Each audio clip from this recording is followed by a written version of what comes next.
Նեֆրիտի այս կունգն է նկարիչների միությունում բացված չինական ցուցադրության գլուխգործոցը։ 5300 տարի առաջ, երբ Նեղոսի ու Եփրատի ափերին նոր էին հին քաղաքակրթություններ ձևավորվում, ծիսական այս առարկայի շուրջ հեռավոր արևելքում արդեն ծաղկում էր Լյանչժուի հզոր իշխանությունը։ Ինչպես են մարդիկ այդ ժամանակ կենցաղային հարցեր լուծել, նաև երկրից երկինք կապ հաստատել ու պաշտել աստվածներին, այստեղ հնարավոր է ոչ միայն պատկերացնել դիտելով պատմական գտածոները, այլև տեսնել VR ակնոցների միջոցով։ Մի քանի վայրկյան ու մեր օրերից հայտնվում եք հազարամյակներ առաջ։ Հայացքը մի թեքեք։ Այն մեզ տանում է դեպի այն պահը, երբ Լյանչժուի քաղաքակրթությունը վերստին բացահայտվեց։ Տպավորությունն առաջին հայացքից շոկային է։ Դուք տեսաք դա։ Աշխարհը զարգանալով տեխնոլոգիաների կիրառումը նաև մշակութային կյանք է մտցրել աշխուժացնելու հատկապես երիտասարդ սերնդի համար պասիվ համարվող թանգարանային առօրյան, այնպես որ հնարավորությունը հենց ստեղծվեց շտապեցին նորամուծությունը նաև Հայաստան բերել, ասում են ցուցահանդեսի կազմակերպիչներից հայ-չինական կենտրոնից։ Մենք որոշեցինք փորձել այս հնարավորությունը եւ հայ հասարակությանը ներկայացնել մշակույթը համադրված նոր տեխնոլոգիաներով, այսինքն վիրտուալ իրականության միջոցով մարդիկ կարող են ծանոթանալ հնագույն Լյանչժուի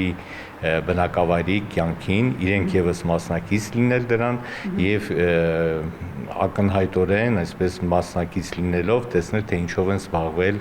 հնագույն քաղաքակրթության բնակիչները։ Ցուցադրության այցելուների համար նկարիչների միությունում երկու սրահ է առանձնացված։ Առաջինում պատմական նմուշներն են, նեֆրիտե գործիքներ, հուլունքներ ու տարբեր առարկաներ։ Վերևում այդ ամենը մոտ 20 րոպե տևողությամբ թվային գերիմերսիվ շոուով որպես մասնակից տեսնելու հնարավորություն։ Լյանչժուի քաղաքակրթությունն ի դեպ բացվել է ընդամենը 90 տարի առաջ, հողի տակից հայտնաբերված խեցու մի կտորից։ Պեղված ծիսական կարգի աշխարհը 2019 թվականից ընդգրկվել է ՅՈՒՆԵՍԿՕ-ի համաշխարհային ժառանգության ցանկում, պատմում է Չինաստանի Ճեջյան թանգարանի ներկայացուցիչը։ Այս ցուցահանդեսը կենտրոնացած է ծեսերի տարածման ու նշանակության վրա եւ ներկայացնում է 5000 տարի առաջ Լյանչժուի նախնիների կողմից Թայհու լճի ավազանում ստեղծած քաղաքակրթությունը, որտեղ պաշտամունքի առարկա է եղել սրբազան մարդ-կենդանի Նեֆրիտի կունգը, խորհրդանշելով երկրի ու երկնքի միջև հաղորդակցությունը։ Մարդիկ այդ ժամանակ երկրպագել են աստվածների, իրենց համար քաղաք ու ջրային համակարգեր կառուցել, զբաղվել բրնձի մշակմամբ։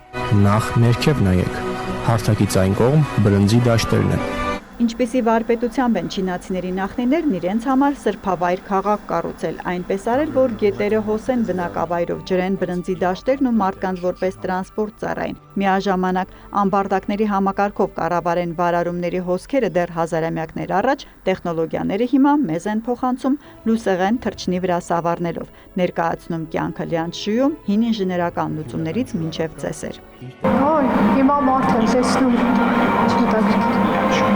Որպեսզի Հայաստանի այս սեզոնի տուրիստ հյուրերն էլ կարողանան տեսնել չինական հրաշքը, VR-ը քառալեզու է հայերենից բացի նաև անգլերեն, ռուսերեն ու չինարեն։ Լյանչժուի ժառանգությունը Երևան է բերվել Գոտի ու ճանապարհ մշակութային զարգացման ասոցիացիայի ծրագրով։ Ինտեգրված թվային ցուցադրությունը նկարիչների միությունում բաց կլինի մինչև օգոստոսի 31-ը։